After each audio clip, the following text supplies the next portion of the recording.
అద్భుతంగా జరిగింది దర్శనం. భక్తులందరికీ కూడా సూర్యనారాయణ స్వామి దర్శనార్థం నైట్ 12:00 నుంచే ఓపెన్ చేయడం జరిగింది. ఓవరాల్‌గా అభిషేకాలు, అన్ని కార్యక్రమాలు కూడా కైంకర్యాలన్నీ కూడా చాలా అద్భుతంగా జరుగుతున్నాయి.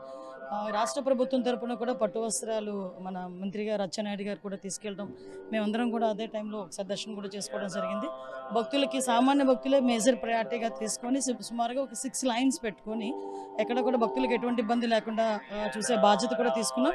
ఒక పక్క endowment department, revenue department, police department కోఆర్డినేషన్‌తో ఎక్కడ కూడా ఇటువంటి ఇన్సిడెంట్స్ జరగకుండా మంచిగా దర్శనాన్ని పూర్తవుతాయి నమ్మకం. రాష్ట్రపతి ప్రతిష్టాత్మక 7 రోజుల పాటు ఇక్కడ పండగ చేసింది.